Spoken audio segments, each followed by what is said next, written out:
नमस्कार, मी मानसी आणि आज आम्ही चाललो आहोत त्र्यंबकेश्वरला. सो हा व्लॉग पूर्ण कंटिन्यू करा म्हणजे तुम्हाला समजेल आजचा हा व्लॉग एवढा स्पेशल का आहे. तुम्ही बघू शकतात किती वाजले माहिती का सकाळचे सकाळ आणि म्हणता येणार पहाटेचे 5 वाजलेले आहेत आणि आता आम्ही चाललो आहोत. झाले तुझी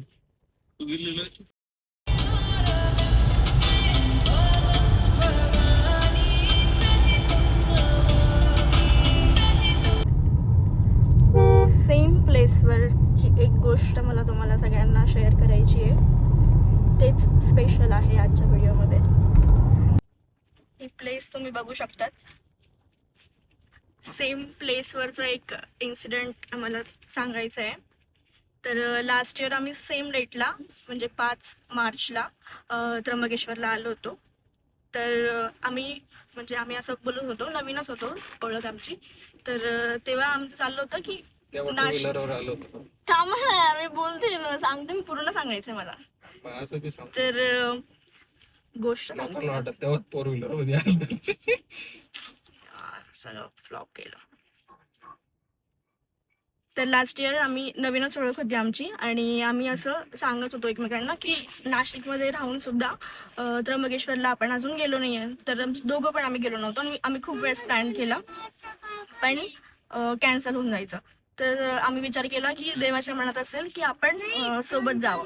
सो आम्ही परत प्लॅन केला आणि तो सक्सेसफुल झाला. आम्ही गेलो त्र्यंबकेश्वरला आणि तेव्हा खूप थंडी होती मागच्या वर्षी. तर मी खूप कुडकुडत होती, खूप थंडी वाजत होती आणि त्यांच्या डोक्यात काहीतरी विचार चालू होता की ते मला बोलले की म्हणे ही डेट लक्षात ठेव. म्हटलं ठीक आहे, का पण म्हणे लक्षात ठेव. म्हटलं ठीक आहे. म्हणे सेम डेटला आपण नेक्स्ट इयर येऊ म्हणे आणि ते पण 4 चाकामध्ये. बघू शकतात.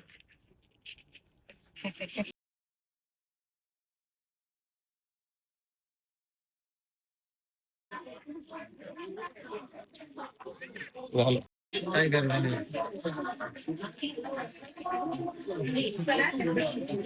जिथे पण ब्लॉग बनवतो तिथे गर्दी कमी असते. जिकडे पण ब्लॉग बनवतो तिकडे गर्दी कमी असते.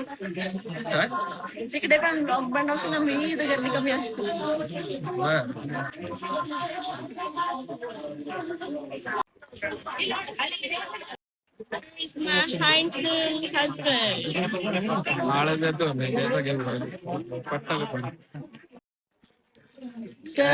काय करत होते तुम्ही करा.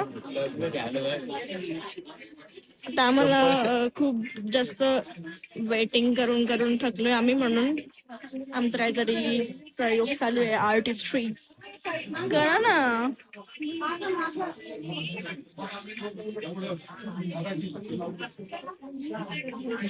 यू काय आर्टिस्ट्री बोलली ना तू तू बोलली असते काही काढा, मग मी काढला. फायनली आम्ही पोहोचलेलो आहोत. आम्ही दर्शन घेतो. मध्ये तरी काही व्हिडिओ घेणार नाही म्हणून इथूनच बंद करते मी. लावा लावा.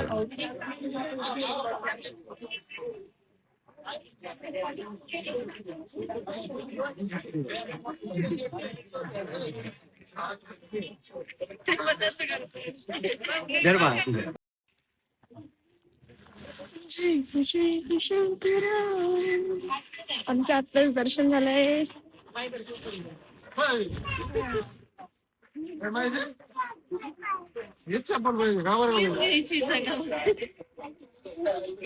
काय बरं पाहिजे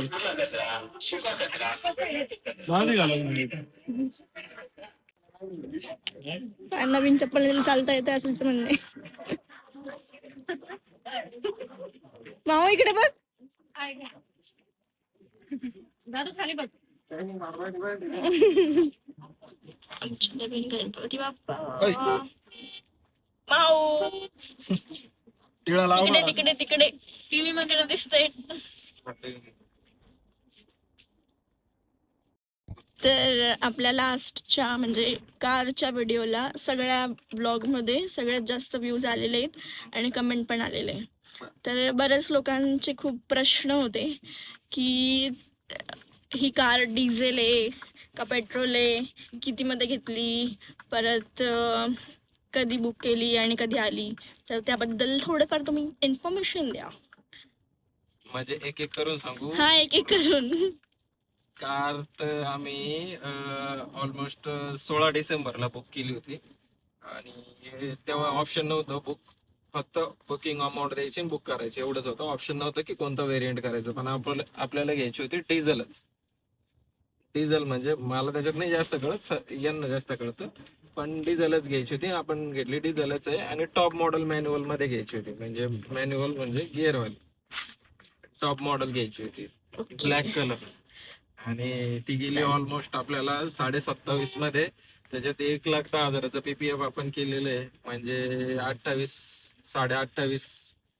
लाख पर्यंत. Okay. 28.5 लाख आणि पर्यंत. हीच गाडी का घ्यायची होती तर? हीच गाडी म्हणजे XUV700 आवडत होती पहिले आपल्याला, पण आपल्याला जेव्हा कळालं की 2-3 महिन्यातच तिचं अपडेट येणार आहे, मग आपण ती होल्ड केली. आपण इबनी पण बुक केली होती, ती कॅन्सल करून मग ही घेतली.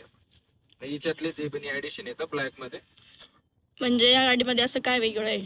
नवीन पूर्ण सिस्टम वगैरे सगळं नवीन आलं. त्याच्यानंतर सस्पेन्शन पण चेंज झाले. पूर्ण फ्युचरिस्टिक गाडी आहे ना, एवढी मोठी स्क्रीन आहे. One time investment. One time investment आहे आपला. ओके. 5-6 वर्ष तरी आपण गाडी चेंज नाही करणार ना परत. ठीक आहे, धन्यवाद टाइम दिल्याबद्दल तुमचा. सो आता आम्ही आलो आहोत श्यामसुंदर मिसळला. आमच्या फॅमिलीमध्ये आता मी आणि आमच्या बहिणीनेच खाल्लेली आहे फक्त. कुठं आहे? बाकी सगळे ट्राय करतील आणि सांगतील कशी कशी आहे. आणि त्यांची आपल्याला येईल सोडून गेली पण तिला कारण कधी ना कधी तुला काम मिसळ आलेली आहे, आता आम्ही ट्राय करतो आणि सांगतो कशी आहे.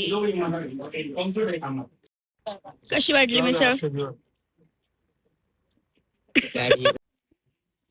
आमचं दर्शन झालेलं आहे मस्त आणि जेवण पण झालेलं आहे. नाश्ता असतो पण आमचं जेवण पण आहे. आणि आम्ही स्टुडिओमध्ये आलेलो आहोत, बघू शकतात. ज्यांनी आमचा स्टुडिओ बघितला नसेल ते स्टुडिओ पण बघू शकतात.